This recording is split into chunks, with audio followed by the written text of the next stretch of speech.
Alright, back with Sonar Tips 2. I'm going to kind of continue on with off from where I stopped.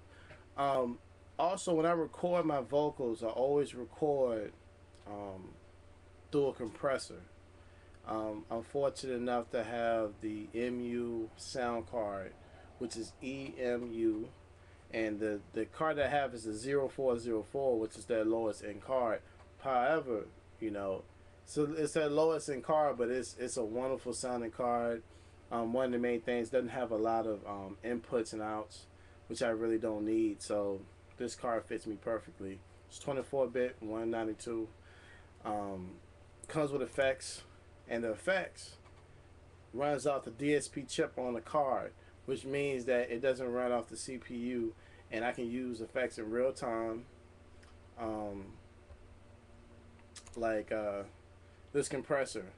You know, I'm talking through the compressor right now as we're speaking, but it's not affecting my CPU none whatsoever.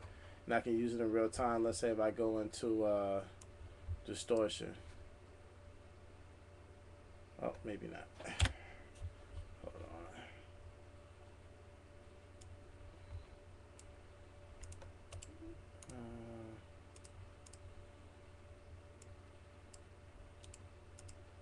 Well, maybe not. I don't know what's going on with that, but sometimes, like if it's not showing up.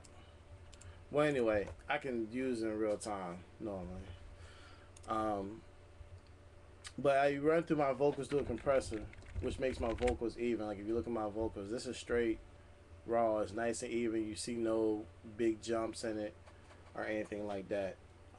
But I still run through more compressors. So let's say I've done my recordings, I've done my editing. It sounds like I got my panning and my levels the way I want it. And what I normally do is bounce them down to one track. When I bounce them down to one track, that's when I add my reverb. Some people, you know, amateurs, try to add reverb to every single track. The main vocals, the doubles, the ad-libs, and all that. And then when you add all those reverbs together, it's too much reverb. That's like saying, you know, everybody's in one room. You know, all your doubles and stuff is going to be in one room. Like if you have 4 or 5 people singing, they're going to be in one room. They're using that one reverb in that room. So you want to bounce down all your vocals together. Then you add your reverb and stuff. So I bounce it down and I solo it out.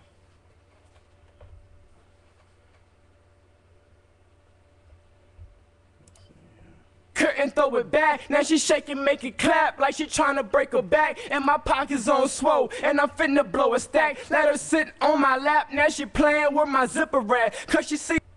Alright.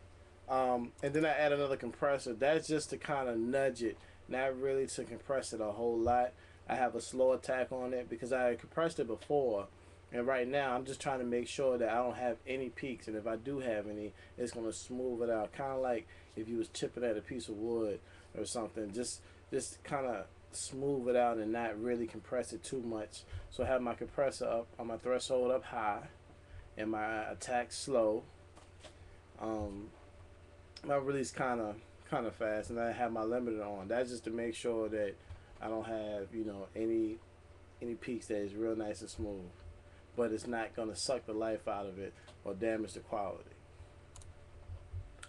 As far as EQing, you can add an EQ to it. Sometimes I usually do my EQing during my mixing stage, so by the time I get to when I bounce it down to this, I don't really need to. But if I was to do that, then I probably would cut off some of the low, because you really don't need low end on vocals. So that was probably the only thing I could probably do. Couldn't throw it back, now she shaking, make it clap like she tryna break her back. And my pockets on swole, and I'm finna blow a stack. Let her sit on my lap, now she playing with my zipper at. Cause she see I'm fresh from my shoes to my fitted cap. Every Friday night where I'm at, I'm where the strippers at, holding money in the air. So I might do that.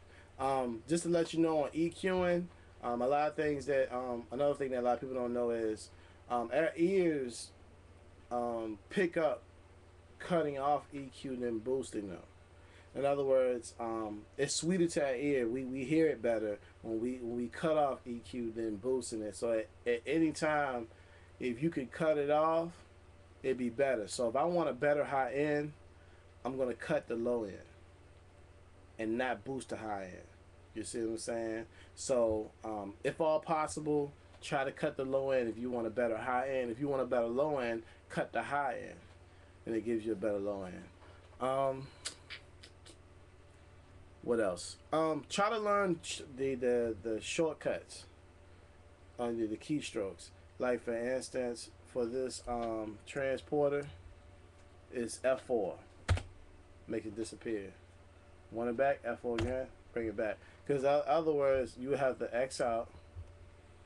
You have to go to View, Toolbar, and then go over here to that right there. When it's so much easier just to hit F4. So it makes you work faster, and you don't have to keep moving. I used to keep moving it out the way, move it up here, now move it back down here, and it depends on what I'm doing. And then I was like, man, I gotta learn the shortcut for this, and F4. That's what it is. Even though I do use my PCR 500 to do a lot of controlling, I've been using the mouse more so just for demoing purposes. That way you kind of see what I'm doing. What else? I guess that's it for right now. Just make sure you go to biggrime.com and check out my webpage and see different things that I'm doing. All right. Version 3 coming soon. Peace.